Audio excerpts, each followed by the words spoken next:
Hi, and welcome to the Jack and Ian Show. This is our second episode. We are excited if you're able to come back, or excited if you're able to join us for the very first time. I'm Jack Laughlin, and this is Ian Nepetian.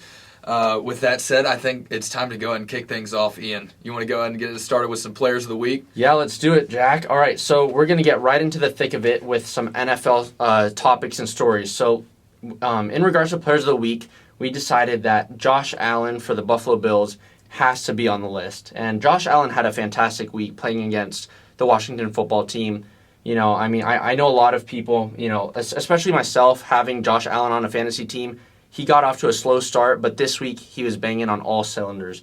He went 32 for 43 with 358 yards and 4 touchdowns. And to add on to that, he had 1 rushing touchdown to take the Bills over the Washington football team. Yeah, and this is a player everybody has really high expectations for. Yeah. This is a guy who is an MVP, possibly one-day caliber player who we have really high standards for him. And he started the season, like you said, really, really slow. Definitely. And it's good to see him now performing like we thought he could. Yep. Again, I mean, they let him throw the ball, 43 times in the game. Yeah. Those aren't quite like Patrick Mahomes numbers or anything, but that's still really good. Yeah. That's a lot of throws. And, it is. 358 yards and 4 touchdowns and 1 on the ground, too. Yep. I mean, that's 5 total touchdowns. It is, yeah.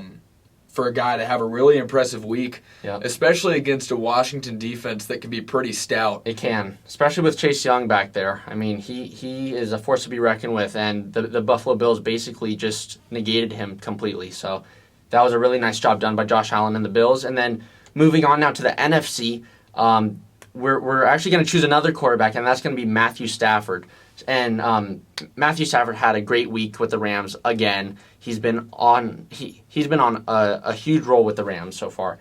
In their 34-24 victory over the Tampa Bay Buccaneers, he went 27 for 38 for 343 yards and passed for 4 touchdowns. And you know, I think as an NFL fan in general, it's just nice to see that Matthew Stafford is actually on a team that has targets for him to throw to.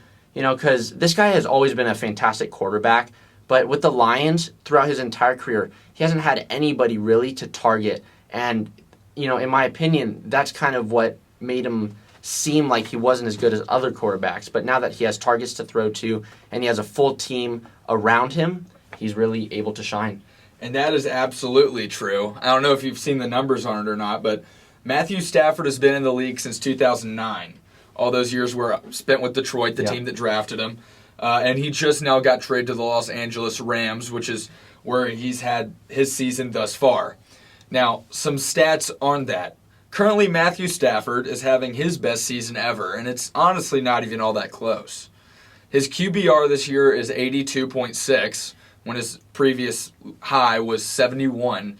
And 11 years with Detroit. Yeah. His previous high was 71, and he has already broken that through 3 games with the Rams. Now, obviously, that could go down, but so far it doesn't look like it will. No. Now, other things. He is averaging a touchdown almost once out of every 10 throws. Once out of every 10 throws for him so far this season has been a touchdown. That's insane. Before this, his highest was about 6.5. 6.5 out of every 100. So it's done by percentage. Yeah. Is how it's done. Got so it. His touchdown percentage, though, is 10%. The highest it used to be was 6.5. So that's dramatic improvement. Yeah. He also is tied for his high in yards per game as well.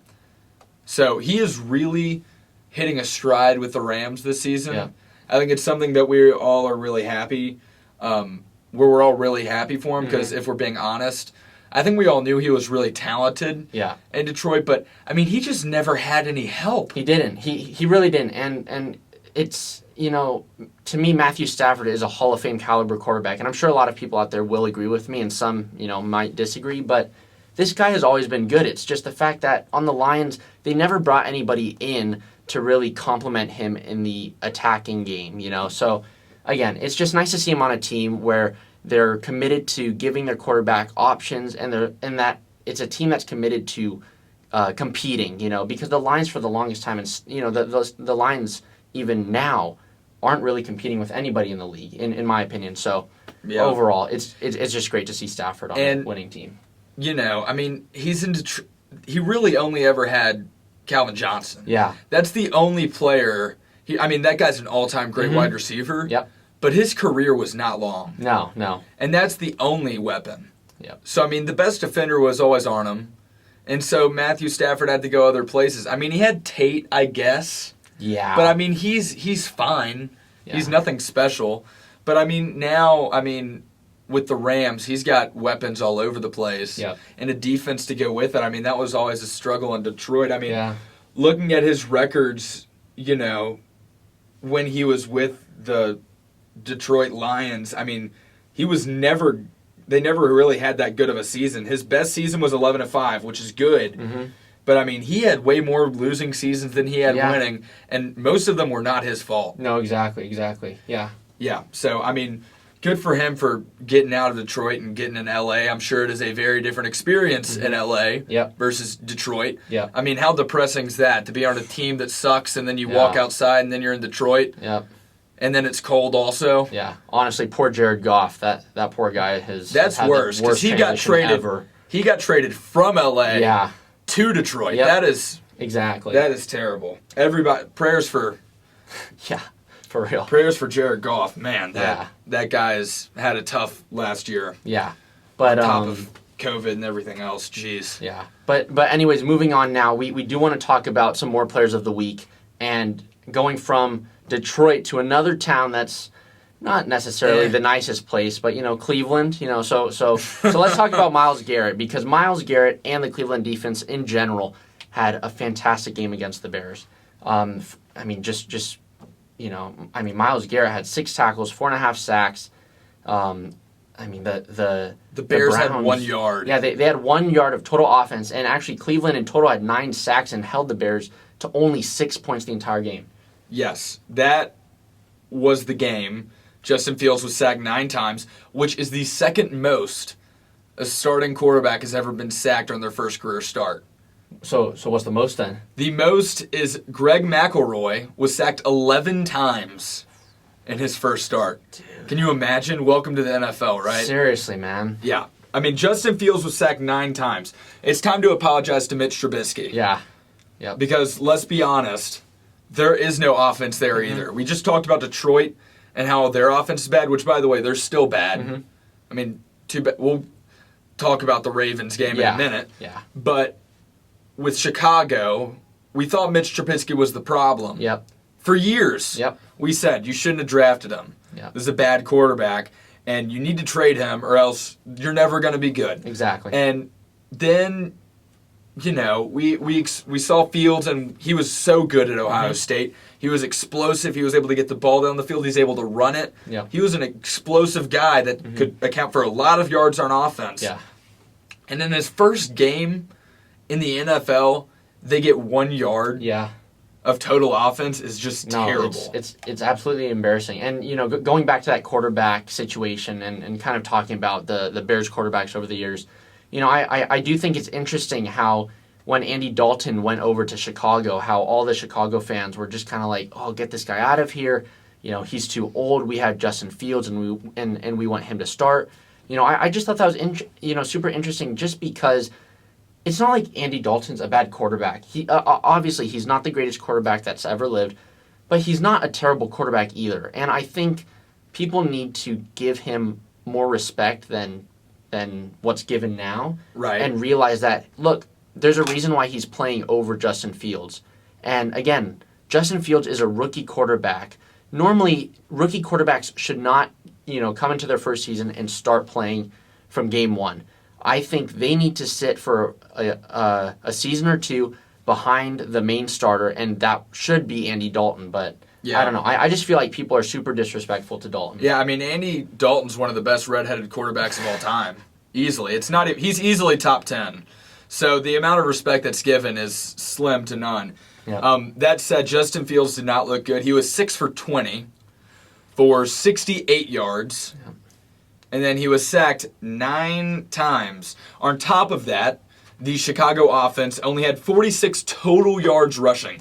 That's not one running back. That is if you took every single person that ran the ball combined all that yardage, they had 46 yards on the ground, meaning they had, if you don't account for sacks, which obviously they lost a lot of yards, they only had, 114 total yards of offense. That's ridiculous. And then you subtract all the yards from sacks on top of that. Yep. That's terrible. Yep. Yeah, I mean, we owe Mitchell Trubisky an apology because Seriously. It apparently is coaching that's the problem, which who would have ever thunk that? Yep. Currently, the Chicago Bears, just by the way, this is not a one-game issue. Yeah. They're currently 31st in points per game, and I believe they are last in yards. Yeah. They're last in yards. And they have a mediocre defense to go with it this year. Yeah. And the thing is, though, is people often refer to Matt Nagy, the head coach of the Chicago Bears. People often look at 2018. That year they were really good. That defense was flying around. It was. They were very, very, very good. And so people often look at it and go, oh, Matt Nagy's offense was great that year. Mm-hmm. Well, think about this. They were 21st in yards. That's not good. No. But they were 9th in points. They were 9th in points because that defense was first in takeaways. Wow, okay. And I believe they were, let me see if it's up there. They were the defense was 3rd in yards and 1st in points off of takeaways. Yeah. And they were, they played with short fields, and they were able to get the ball at like their own 40-yard line and only drive the ball 40 yards to find the end zone. Yep. That everybody's going to be able to score more when that's happening. Yeah. That defense got interceptions, fumble recoveries, like every game. They got multiple. And so that offense looked far, far better because that final score was in the 20s or 30s. Yeah. When if that defense was what they are now, which is mediocre, they'd be scoring like they are now, which is not much. Yeah, exactly. And basically, long story short, Myles Garrett went off against the Bears, and going into the game, the Bears weren't looking so hot, and they're not looking any hotter afterwards. So the Bears have some issues that they need to deal with. The Bears are in some major trouble, and it goes deep. We thought it was quarterback for the longest time. It goes far, far deeper than that. That's an organization that has some deeply rooted problems that they're going to have to address if they ever want to get back to the playoffs, much less a Super Bowl. Yeah, no, exactly. But yeah, anyways, moving on now to our last player of the week, and I don't think this one will surprise anybody, but Justin Tucker with his 66-yard game-winning field goal, just when you thought we couldn't hit on Detroit enough. Yeah, so, I mean, this guy's insane. He did miss a field goal earlier on in the game, but after that, he was lights out, and with a 66-yard field goal, he won the game for the Baltimore Ravens. And in all honesty, this game should have been won much earlier because if I was watching the game correctly, Marquise Brown pretty much dropped 2 touchdowns. Yes, so he did. I mean, that Ravens team kind of wet the bed there. They really should have. It's Detroit. We've talked about how that's a bad team. Yeah, just a bad franchise in general. Yep. You could put them in any. This is not a Detroit thing. This is you put them in any city. This is a bad team. Mm-hmm. This is a bad, bad, bad team. It is. And they've got serious issues. They almost won that game. I mean, if it weren't for Tucker kicking the longest field goal ever, much less a game winner. Yep. That was just insane. Yeah. And of course, it would happen to. I mean, it would suck being a Lions fan. Let's just be honest. I mean, you've had years of mediocrity or just straight up losing, and then, I think I saw a video of a guy that was in the stands for the Lions, and he was like, "Yeah, this is the longest field goal ever. He's about to make this, and we're about to lose because he was expecting to lose. That is what the Lions do." Yeah. And sure enough, he kicked that field goal. And if that spin wasn't right, it wouldn't have gone in. Yeah, I mean, let's just get that straight. I mean, the spin on the ball won them the game because that thing hit the upright and then it bounced in. So it bounced in. And it wasn't even one of the side uprights. It was the bottom one. So it could have bounced back out. But it bounced in, and sure enough, the Ravens won on the road in Detroit, causing Detroit fans even more pain than they already have. Yeah. And Baltimore Ravens a win they don't deserve. Yeah. Because, I mean, like we said, Baltimore was losing that game. I don't think Detroit was really winning. No. Baltimore was losing, and then Justin Tucker went in and saved the day. Yep, he did, yeah. And so, okay, that's going to be the players of the week for us. But now, Jack, did you want to start it off with the games of the week? Yes, we have 2 games of the week. There were a lot of good NFL games this week. It was a pretty loaded week. It was fun games to watch all around, and I think we're going to start off here with the Kansas City Chiefs versus the Los Angeles Chargers, which was an absolute quarterback duel between Justin Herbert and Patrick Mahomes. Yeah. Justin Herbert won, by the way, against Patrick Mahomes, who, I mean, he couldn't get it done. I mean, he had 2 interceptions on the day. He didn't look amazing. Yeah. But then, Herbert, on the other hand, he really, really looked good all game long, finding his targets and ultimately getting him a win with 4 touchdowns on the day for Herbert. Yeah, no, I mean, honestly, Justin Herbert has been fantastic this season, and I think everyone noticed it last year in his rookie year, but everyone was kind of, thinking, okay, let's see how he does in his sophomore year of professional play. But so far, the guy has been off the charts. He's playing so well, and again, it's interesting to see this LA Chargers team that when they were in San Diego a few years ago, it was really just Phillip Rivers and Keenan Allen, and that was it. But now they're really starting to create a well-rounded team. It's not just, hey, we've got a good offense that loses. It's not that we've just got a good offense and then a crappy defense that loses the games for us late in the fourth quarter. Right. Their defense played fantastic this weekend. Their defense has been playing well this entire season, and gosh, it just seems like Justin Herbert won't stop playing well. And that's what they were forever with Phillip Rivers. Mm-hmm. They were always a good team. Yeah. They were never bad with Phillip Rivers. They always had a chance to win the game, but their defense was Achilles' heel for forever. It was. And they just could never really get the job done when it came to the playoffs or anything like that. I mean, they never really had any deep runs or anything of that nature. But now with Justin Herbert, I mean, this is another guy that we see come in, and he is young. He's exciting. He had a good year last year, which you never really know with a rookie if it's a fluke or not. Yeah. Because the thing with rookies is NFL defenses don't really know how to play against them. Exactly. With other you usually, in your first year, I mean, no one's played you before. Mm-hmm. Sure, they have college film, but that's a completely different ball game.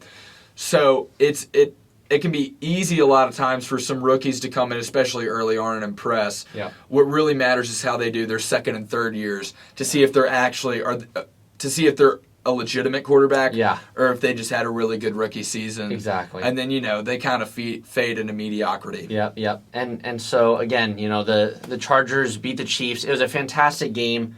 Definitely one of the games of the season so far. And, again, I'll say it, as a Raiders fan, I was very happy to see the Chiefs lose and drop a game. Oh, yeah. Now they're 1-2. Y'all moved to 3-0. Yeah, we're 3-0 now. And let's be honest, the Chiefs could be 0-3. They could. If it weren't for that punt with Cleveland. Yep. If they didn't botch that punt. Exactly. I mean, the Chiefs, of all teams, would be 0-3 along with the Jets. Yep. They would both be 0-3, which I think should blow all of our minds. Yes, definitely. So, I mean, it's surprising to see them like that, although I will say this. When you do pay a person like they paid Patrick Mahomes, it's tough to get other players. It is. I mean, you've seen them sign – I mean, they signed a guy just this week, but it's to a vet minimum. Mm-hmm. I mean, that's all they can really afford. Yeah. Because they're paying Patrick Mahomes like a small country's budget. It's insane. It's ridiculous the amount of money some of these guys can get. And I totally get it in football because, the kinds of injuries you can get. But it's just, it's crazy. It's $500 million. Yeah. That is a ton of money. Yeah. So, I mean, no wonder they can't afford other guys. Yeah. That's where all the money's gone. So, anyway, Kansas City ended up dropping it to the Chargers. The next game is Sunday Night Football's game, which was the Packers versus the 49ers. That was a great game. Again, Aaron Rodgers had too much time left on the clock. He did. Yeah. Those Packers fans are confident. They are. I mean, honestly, it's funny because Aaron Rodgers, if you guys can remember, was initially supposed to be picked by the 49ers back in the draft, and it seems like this guy just haunts them whenever the Packers play the Niners. And, I mean, the Packers, again, they started off poorly this season, but last week they played fantastic. This week, the way they came back with no timeouts and, 37 seconds left? Oh, yeah. No, there was no time left. It was crazy. With any other quarterback, maybe besides Mahomes, you would say this game's over. Yeah. Like, I would be fine turning the TV off because I would feel confident that my team just had won. Yeah. And then, I mean, to be fair, during that game, the 49ers got plenty of calls late. Definitely. But, I mean, Aaron Rodgers said, this doesn't matter. I'm going out and winning the game anyway. Yeah. So no. That's what you get. Yeah, I mean, again, the Packers are back to their normal selves, and again, it's great to see them kind of flourishing at that top, caliber. Absolutely. You love to see it out of the Packers, especially after, I mean, we talked about it, their struggles in week 1. Yep. They had a tough go of it against Tampa. Yep. And since then, they have turned it around. I mean, we were talking about, does Aaron Rodgers care or not? Yeah. I mean, I think last night that proves that he cares. Oh, yeah, for Being able to come out with 30 seconds left and then drive his team down the field to get a game-winning field goal. With no timeouts. On the road in San Francisco with no timeouts. Good for them, man. Seriously. Absolutely. I mean, that dude is a treasure. Yeah. I mean, the 49ers did play well, so shout out to them. They did. The Packers are a really good team. They're hard to beat. 49ers played their hearts out, but it was just the penalties that really messed it up for them. I saw way too many PI calls, and it's just silly penalties that your team is in control of, So right, I think that's what really killed them. But anyways, moving on to the top moments of the week. First of all, this is going to be our last segment in the NFL category before we move on to college football. But so top moments of the week, we do want to touch on the fact that Josh Gordon has been reinstated by the NFL. Yes. And guess who picked him up? The Chiefs. And that minimum. Yeah, and I'm not sure how you guys feel about it, but personally, I think it's a pretty stupid move. I mean, the guy's a great wide receiver when he can focus on doing his job and not, focusing on stuff off of the field, because when this guy can focus on his job and what he needs to do and, what he needs to produce on the field, he's fantastic. Yes. No, he is. That's just the moves like I talked about earlier that the Chiefs are going to have to start making. Mm-hmm. Because the honest truth is they're not going to be able to afford many other really good players. I mean, you're going to have to pay Travis Kelce. Yep. You're going to have to pay Tyreek. I mean, you're going to have to pay guys on defense because you don't want them to be awful. Yep. And you're going to probably have to pay some offensive linemen too. Exactly. Which, by the way, Mahomes is running for his life still. He is. So, I mean, if we're being honest, that's what they're going to have. That's going to have to be the strategy for the next decade with Mahomes because they're not going to be able to afford any other guys. And honestly, the Chiefs are so lucky and fortunate that they have a quarterback that is as mobile as Patrick Mahomes. Because if they had any other quarterback that was mainly a pocket, if Tom Brady were back there, he'd be getting killed. Yeah.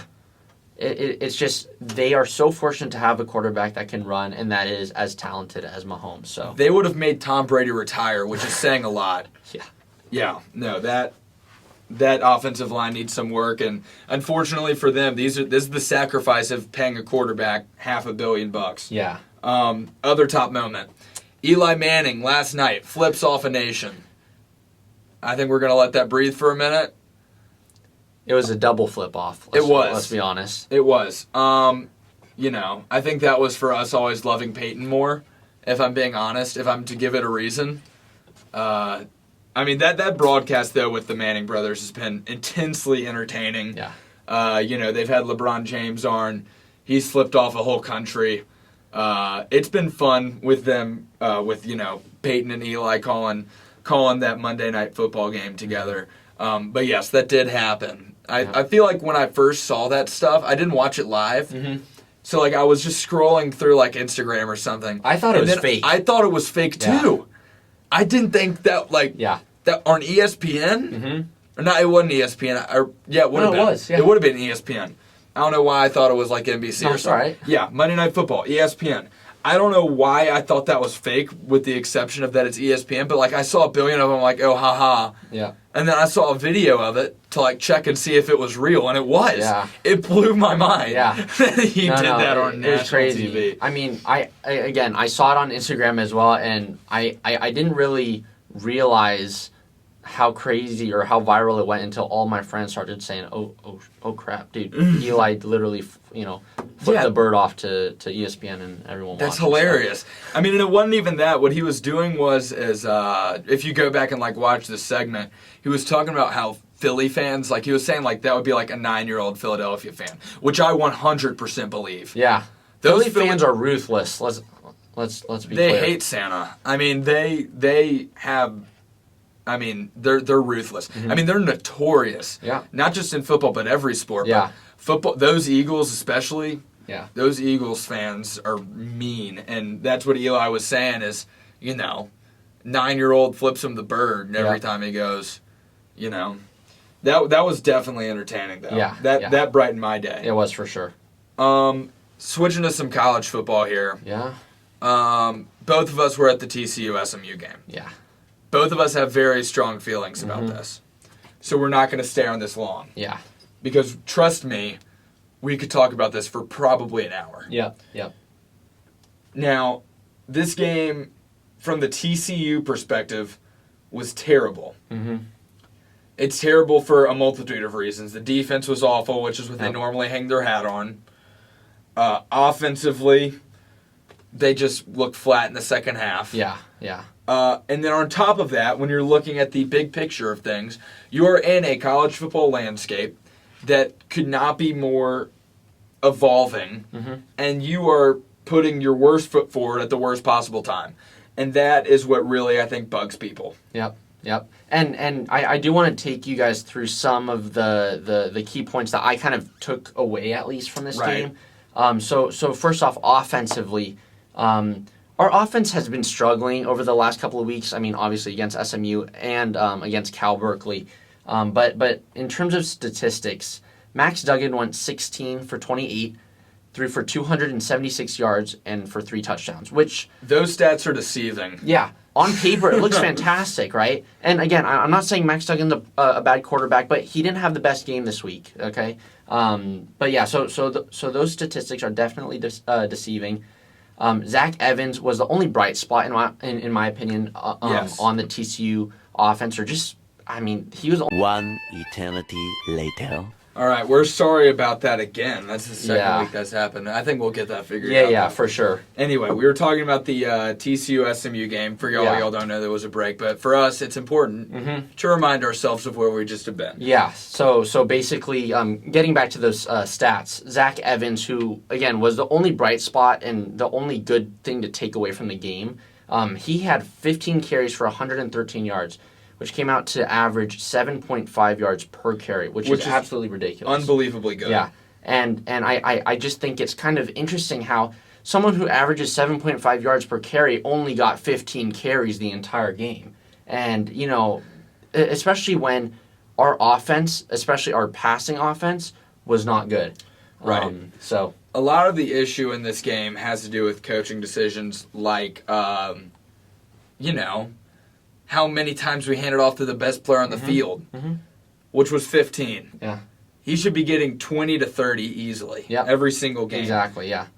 He was at least 5 carries off from a minimum I would like to see from him. Yeah. But the real issue was defensively. They gave up almost 600 yards, 350 yards on the ground, which as a team and TCU that hangs their hat on defense, that's terrible. Yeah. And also, one thing about their defense that I thought was really interesting was that, it's like, I mean, I don't know how you felt, Jack, but when I was watching the game, I felt like the majority of our defensive players were tackling right around the shoulders and the chest pad area. Yeah.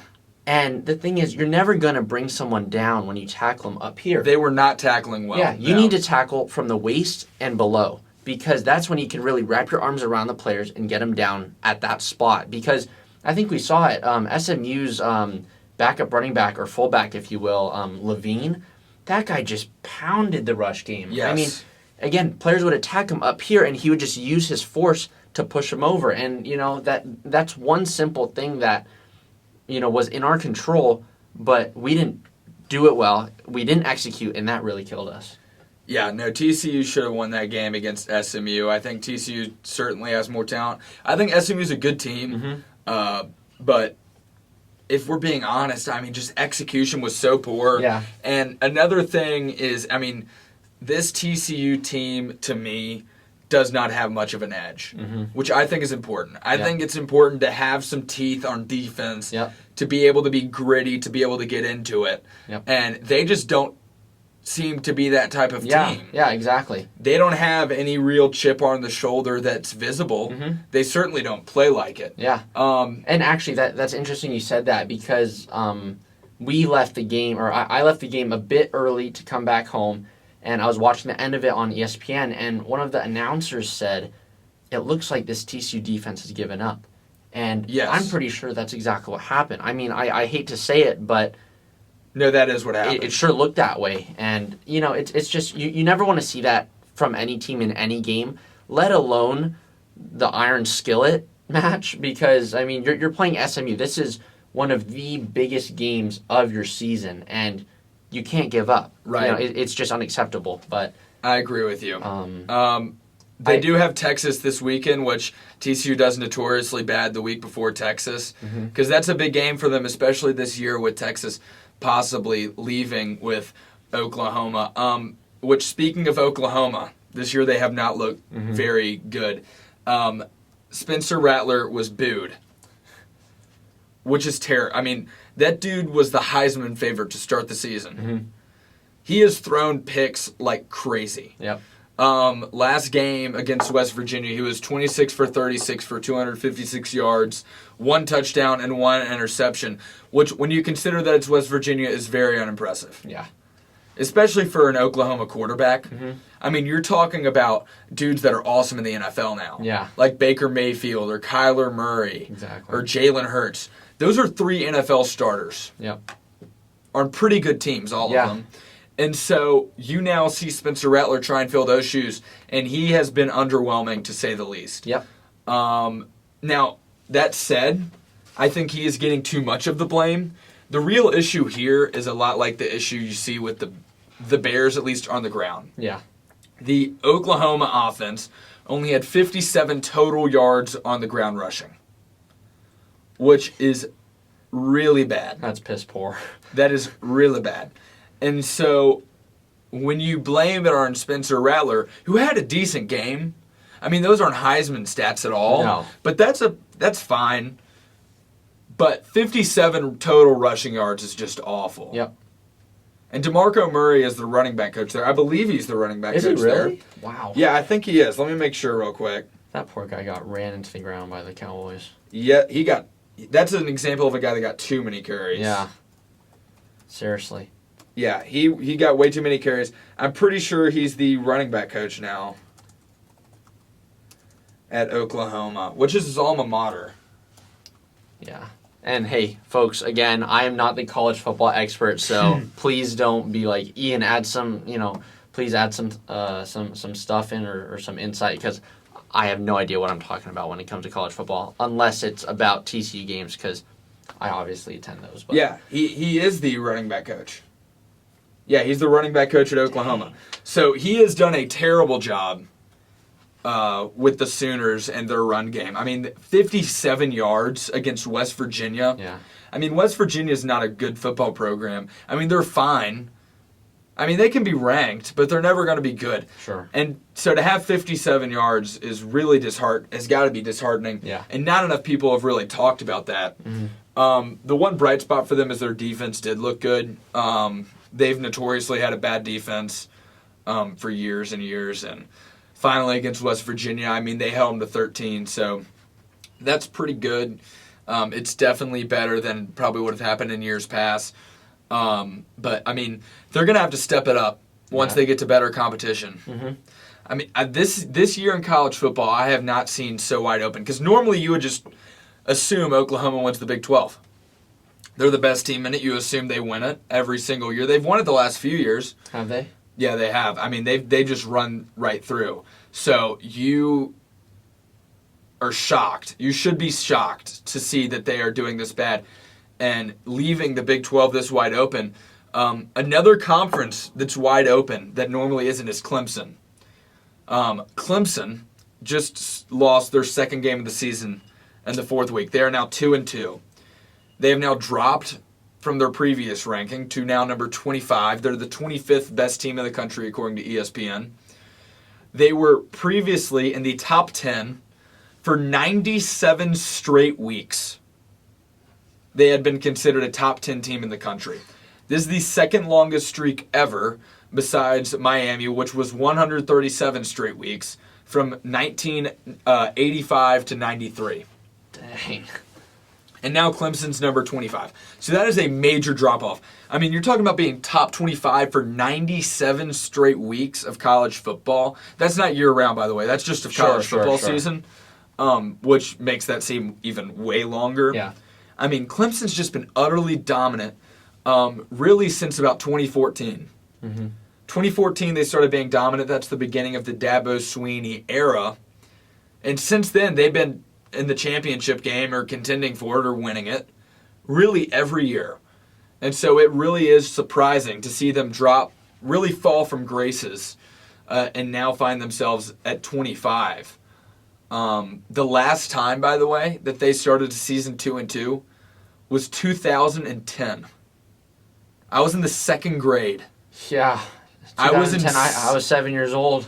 I was in second grade the last time that they were a 2-2 team. Wow. That they started the season 2-2. I mean, that's really, really bad. And the last time, by the way, that they had 2 losses in a regular season was 2014. Since then, they have been 1 loss or less in the regular season. That's 7 straight years until now. That's impressive. I mean, you're talking about just an absolute juggernaut that just got shut down against NC State, no less. NC State's not a powerhouse. They're not a juggernaut. They're nobody special for sure. I mean, they're fine. They're pretty good. But they shouldn't be the team that kind of dethrones Clemson. I mean, that's just ridiculous to think about that. So that's really shocking just to see them do so bad.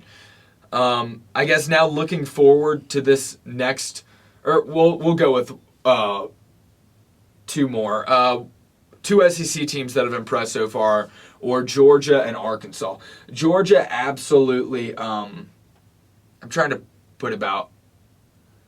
think about how to put this well. They destroyed Vanderbilt, and when I say they destroyed Vanderbilt, I mean I don't think Vanderbilt's even a school anymore. Vanderbilt was crushed utterly. I mean, that was absolutely just Georgia slaughtering them.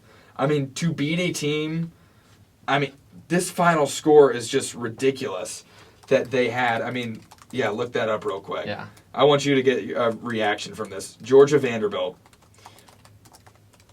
This was insane. Look. Holy crap. What was that score? 62-zip. When I say Vanderbilt's not a school anymore, I meant it. Yo. Yeah, that's over. That's pretty First crazy. quarter, Georgia had, read it, 35 points. That looked like TCU against Duquesne. 15 minutes. In 15 minutes, they had 35. They could have won that game 35 times 4. That's 140 points. After the first quarter, they were on track to score 140 points. Jeez. And they shut out Vanderbilt. Vanderbilt had like no yards, too. I mean, yeah. Let's see. Mike Wright, 3 for 9, 16 yards. Vanderbilt threw for 24 yards and 2 interceptions. Wow. 24 yards and 200. Rushing was a little bit better. They had a guy with 41 yards on the ground, and he averaged 5 yards a carry. Good for you, Mike Wright. You are Vanderbilt football. Wow. But, man, did they get slaughtered. Yeah, that's pretty embarrassing. It's downright awful. Yeah. I mean, that is a terrible, terrible way to play a game for Vanderbilt. I mean, and then Georgia, on the other hand, I mean, they played 3 quarterbacks. I mean, they didn't even have to do all that much.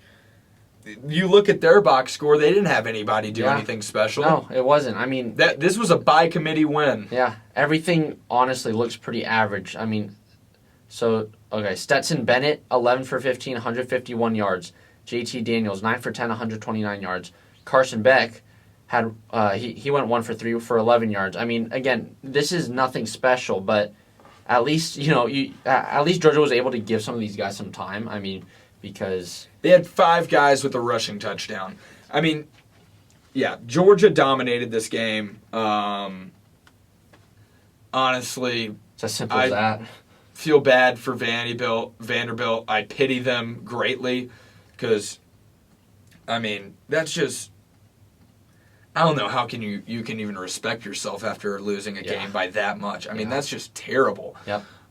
Two other SEC team, or one other SEC team that looked good was Arkansas beating number 7 Texas A&M. Arkansas now finding themselves number 8 in the country for the first time in what feels like forever. Arkansas, has had some really bad years in there. They haven't been as good, and then they were able to pull one out against Texas A&M 20-10. And you just gotta feel happy for Arkansas finally kind of getting over that hump. And then I guess I'll mention one more. Looking at this weekend, we're about to throw it over to Jackson to talk some more about this, but Ole Miss against Alabama. Ole Miss is getting slammed on that spread. I think the line opened at like 20-something, and people have been picking Ole Miss like crazy.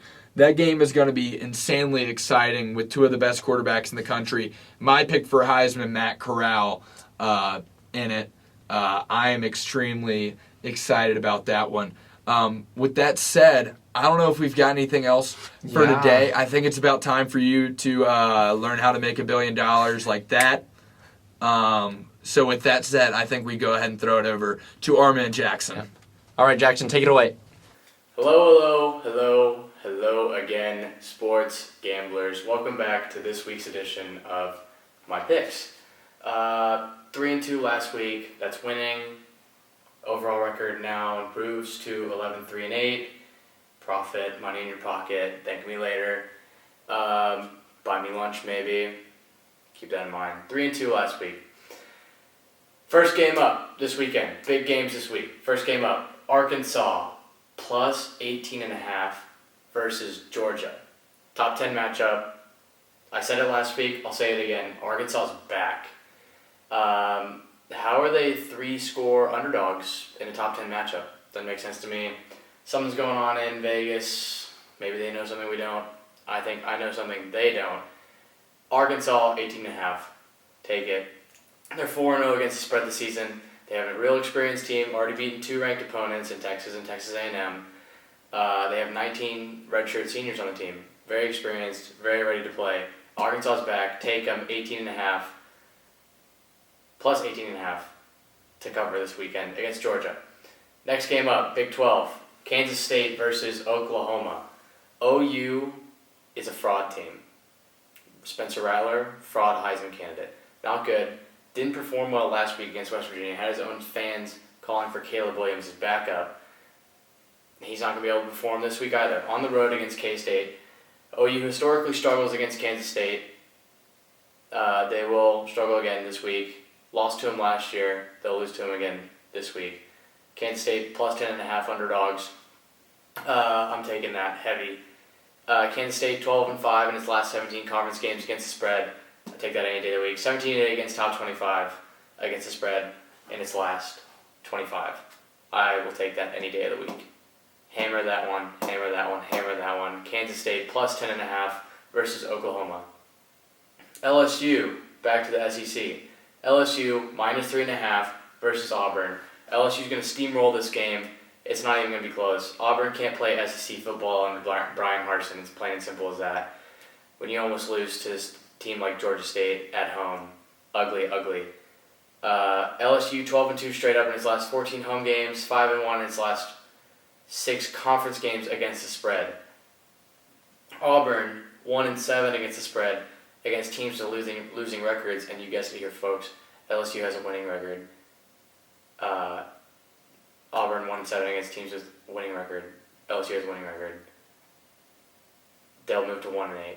Auburn will move to 1-8 against the spread. LSU wins big, more than 3.5 points. Hammer that one. LSU minus 3.5. This week in the Big Ten, Purdue, 2 games. Purdue minus 2.5 versus Minnesota. Minnesota lost to Bowling Green last week. Bowling Green, one of the worst teams in FBS football. I'm not going to deny that. They're terrible. Past history indicates Minnesota should cover this game.